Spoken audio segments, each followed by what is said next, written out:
প্রায় প্রতিটা বউয়ের কাছে তার সবচেয়ে অপছন্দের মানুষ হলো তার শাশুড়ি। আবার একদিন প্রতিটা বউই শাশুড়ি। যে চরিত্রটা সবচেয়ে অপছন্দের, একদিন নিজেই সেই চরিত্রের অধিকারী। বিয়ের আগে মেয়েদের একমাত্র স্বপ্ন থাকে বিয়ে করে শ্বশুরবাড়ি যাওয়া। বিয়ের পরে মেয়েদের একমাত্র লক্ষ্য থাকে যে কোনো মূল্যে স্বামীকে নিয়ে শ্বশুরবাড়ি থেকে বেরিয়ে যাওয়া। ভালো স্বামী অথবা ভালো ছেলে, তারা কখনো বউয়ের কথা মাকে অথবা মায়ের কথা বউকে বলে না। বলতে হলে শুধু ভালো বলবেন।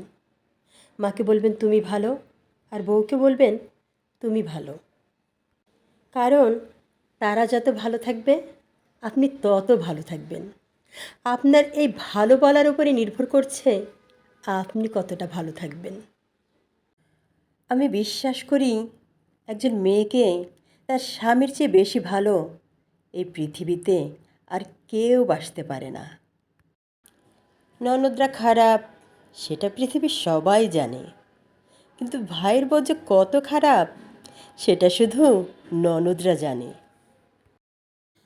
প্রতিটা মেয়ের জীবনে মাঝে কত মূল্যবান একটি মেয়েও তা বিয়ের আগে বুঝতে পারে না। বুঝে তবে তা শুধুমাত্র শ্বশুরবাড়িতে যাবার পর। মেয়েদের বলছি, নিজের টাকা খরচ করে শ্বশুরবাড়িতে বাড়ি বানাতে যাবেন না। কারণ বাড়িটা আপনার হলেও জায়গাটা কিন্তু আপনার না।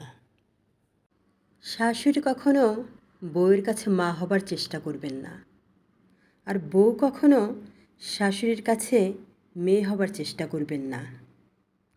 কারণ এর দূরত্ব আমাদের মন থেকে, আমাদের অন্তর থেকে। বউ জানে শাশুড়ি তার মা না, আর শাশুড়ি জানে বউ তার মেয়ে না।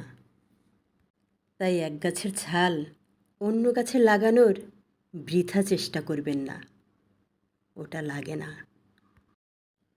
মা ছাড়া বাবার বাড়ি মেয়েদের জন্য একটা নরক, একটা শ্মশান, একটা চিতার আগুন। বাবা মা হারালে সন্তান যেমন এতিম হয়ে যায়, সন্তান হারালে বাবা মাও তেমন নিঃস্ব হয়ে যায়, অসহায় হয়ে যায়। তাই দোয়া থাকবে এটুকুই, কোনো বাবা মা যেন তাদের সন্তান হারায় না, আবার কোনো সন্তানও যেন তাদের বাবা মা হারায় না।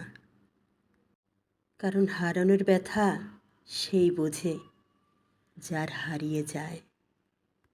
তারপরেও কাউকে না কাউকে তো যেতেই হয়। যদি যেতেই হয় তবে যেন বাবা মায়েরা যায়।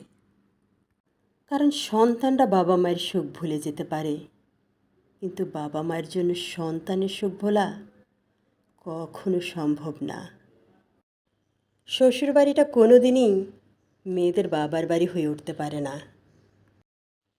কারণ প্রতিটা শাশুড়ি তার বাড়ির বউদের এইটাই বুঝিয়ে দেয় যে এইটা তাদের শ্বশুর বাড়ি, তার বাবার বাড়ি না। ভুলটা ওইখানেই।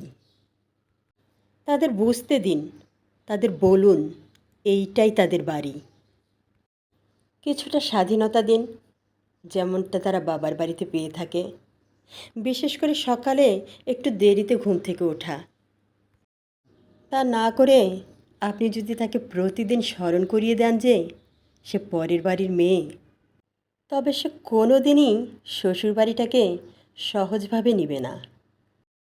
আপনি প্রতিদিন তাকে পর মনে করবেন আর সে আপনাকে আপন মনে করবে, এটা ভাবা তো ঠিক না।